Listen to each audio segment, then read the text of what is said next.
Hey everybody, welcome to Hills and Gills. If you're new to the channel, my name is Chuck. Before we get started, guys, we're going to be throwing this in like it's a little aquarium type tank when we get done tying it and showing you the action that these have got here.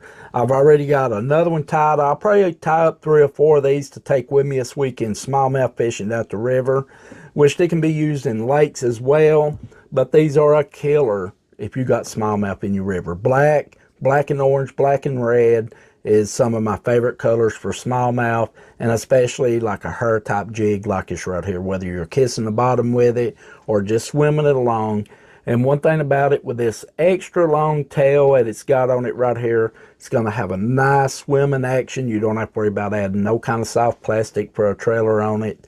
So after we get done tying it, don't forget to check the end of the video out with it in the tank, just showing you a little bit of the action of it. So let's get tying. And we're going to be going over everything that you will need to tie these up for yourself as we go along. We're going to start out with some red thread, and this is by Do It.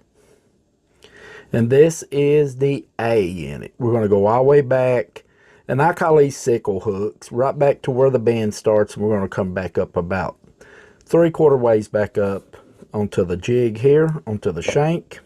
And the first thing we're going to be adding is some rooster saddle right here. And with this jig tie right here, you don't have to worry about a trailer. And I'm going to let this stick back probably right around 1.5 inches to 2 inches off the back of this jig here.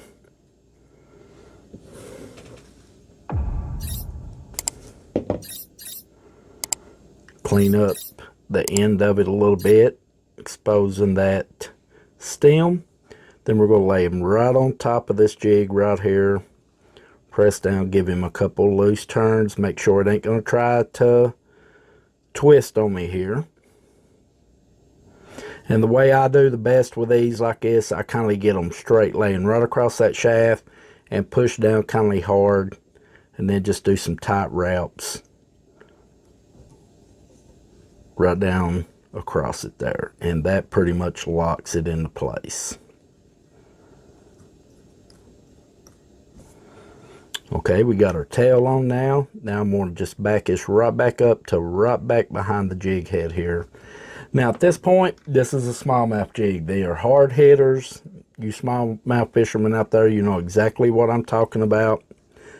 And I'm just going to add a little bit of UV resin to it right here. Take my finger, kind of just dab it around it. And we're going to be locking that tail into place right here. It won't be going anywhere. You can go with black bucktail if you like. I like using on these smaller type 1/8 ounce type jigs. I like going with synthetic hair, just like this right here. Get it off Amazon. I think eBay sells. You can find it on eBay sometimes. You can also find it like on Temu if you shop on Temu. I usually just pinch it up, give it a twist, then I just cut it off. Clean him up, he's ready to go. But right there is what we're looking for. That'll be a nice little river smallmouth jig here, or lake. And I kind of push it down, trying to get it over the shank of that hook. And I'll give him a couple of turns right here just to lock it into place a little bit there where I can work with it. Maybe a couple more, then I'll push forward.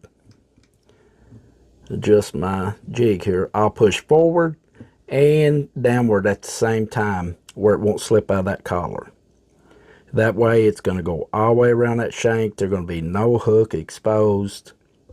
Now we're going to go ahead and just build that collar up here.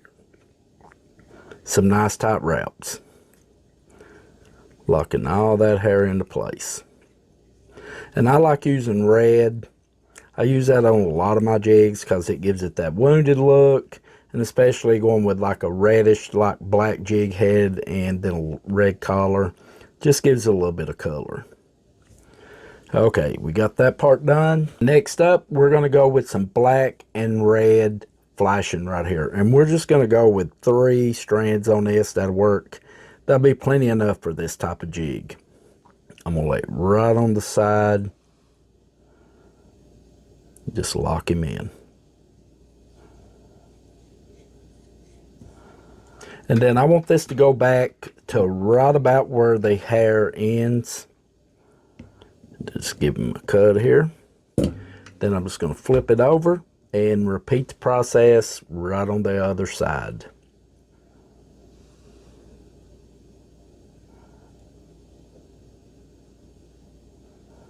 Now all we got to do is just hold this tight, hold everything in place good together, and then work on the collar, build that collar up. Mouth jig, I'll do anywhere between 5 and 8 turns with a welt finish.